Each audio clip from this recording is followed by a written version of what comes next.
Let's understand the objectives of business. What are the objectives of business? I have been telling you that profit is the main objective of business, but should profit be the only criteria or only objective of the business? Well, indeed no. If that happens, then there are chances that business can start doing unethical things just for the sake of earning profit. Hence, it is necessary that a business has multiple objectives. Now, the objectives of business has been divided into economic objectives and social objective, where social objective are objective for the welfare of the society as such. In specific terms, we'll understand that in detail, whereas economic objectives are multiple objective for a business to be in existence. So let's understand what are those objectives. So what is the first economic objective? The objective is to earn profit, which we already have discussed.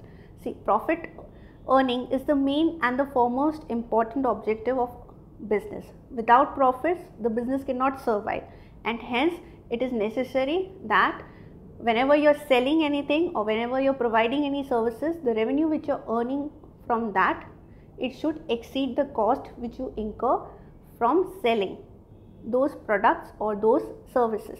So earning profits is the main objective. What about the other objectives of business? The next objective of business is market standing. What is market standing? When I talk about Apple, what comes to your mind? iPhone, right? When I talk about Microsoft, what comes to your mind? Windows, right? So whenever you're able to associate a product with a company, that is because of the goodwill it has made in the market. So those companies have market standing in the business. In the society as such, they enjoy a certain kind of goodwill. Why they were able to do so? Because they were able to provide quality goods and services to the society, and the goods and services which they provided were up to the satisfaction of the consumer. Okay, so remember, profit is the main criteria, but then it is not the only criteria. You need to provide at a reasonable price goods and services which have some utility or which are as per the needs and desire of the customer. Now let's see what is the next economic objective of the business. The next objective is innovation. Now see, innovation can be done in two ways.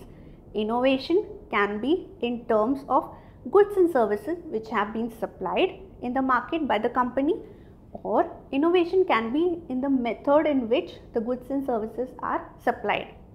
Let's take an example. Before Domino's, have we ever heard about food getting delivered in 30 minutes? So they came up with an innovative way to supply their services by coming up with this thing that if I am not able to give you the pizza in 30 minutes, then it would be for free. So they brought in that innovation. Similarly, many of the water purifiers earlier used to just purify the water.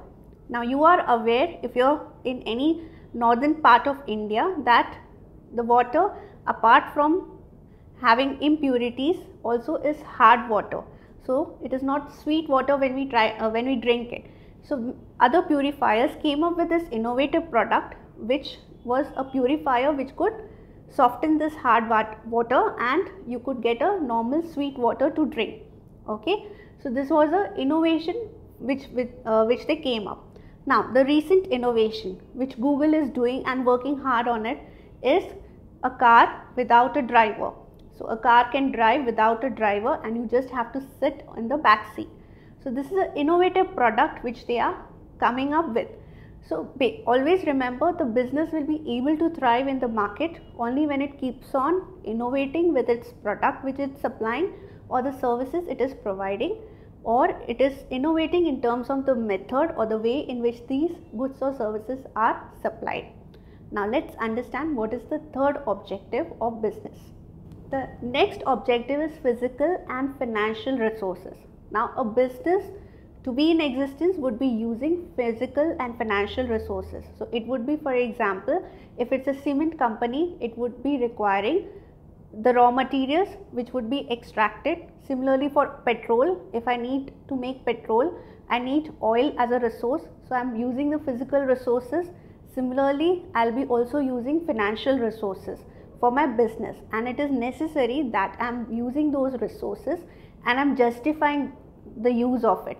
It shouldn't happen that I am wasting those resources for my business. If that is the case, then the objective gets failed and the business existence is questioned.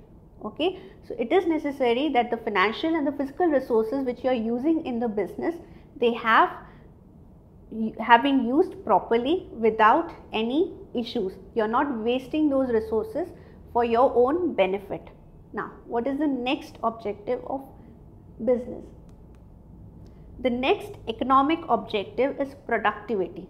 See, productivity can be defined as the value of output vis-a-vis the value of input. Inputs are all these physical resources, raw materials which you put in the business to get the desired product. Okay, so you need to ensure that your business is productive. It shouldn't happen that the value of the inputs is more than the value of output. Okay, if that is the case, then the existence of the business itself will be questioned, and it is possible that the business incurs the losses in future, and hence because of that it has to shut down. Now let's see what is the next economic objective.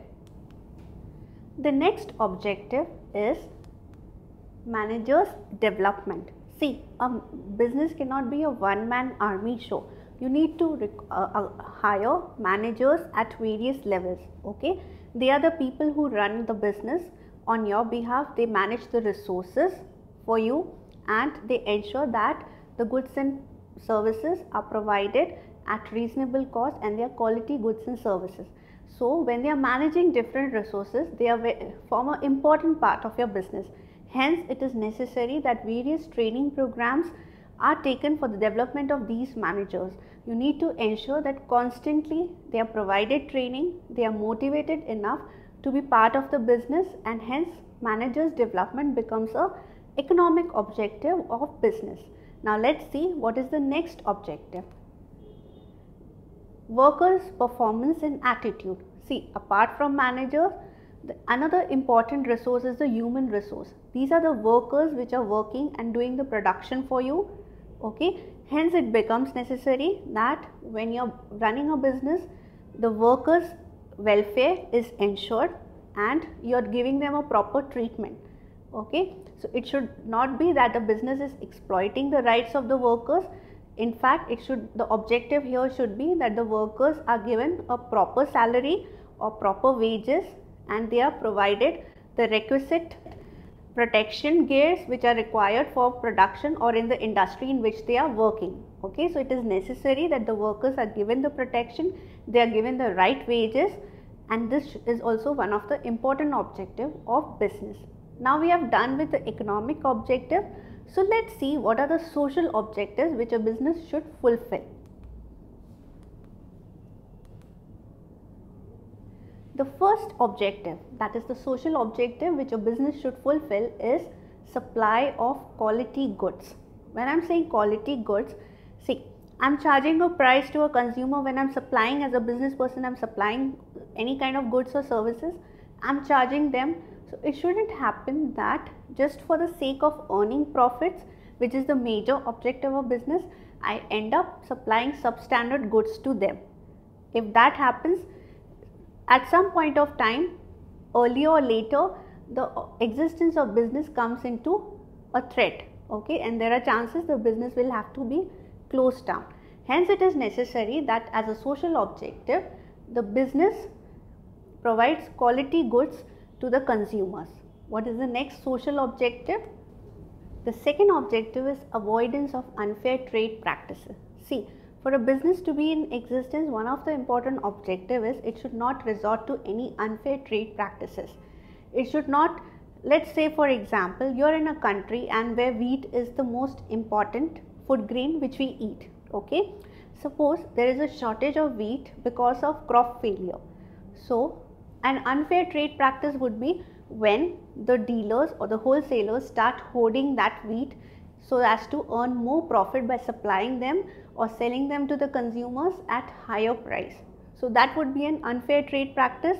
So this has to be avoided when we are running a business. If you keep on doing that, then you're not achieving your social objective, and then it might happen that the government starts questioning you or the regulatory authorities start questioning you, and the existence of business might come into problem.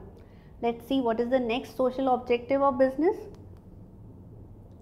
Employee welfare. Now I already covered that managers development and providing the right protection and right treatment to workers is important.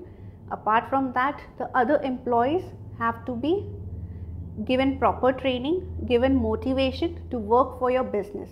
So you need to ensure they are paid as per the market price and they are not exploited for your business. The next social objective is generation of employment. See, the existence of business, as I already said, is due to many resources which work. So many of the physical resources which work for the business so that they can produce the goods and services needed by the consumers. Hence it is necessary that the employment generation happens. Now you require employees because it's not a one-man army show. So you need to ensure that employment generation is an objective of business.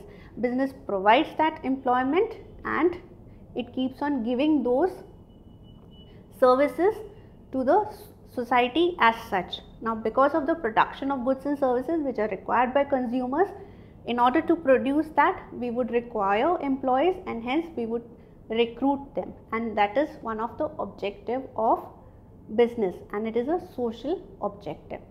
Now let's move further. The last objective is protection of environment. Okay, now protection of environment means that the resources which you are using are used in a proper manner, which we discussed earlier, and apart from that the means which you are adopting to produce the goods and services do not harm the environment. And in case if you have to harm the environment, your process or your way of producing the goods or services should be such that minimum harm is being provided to environment.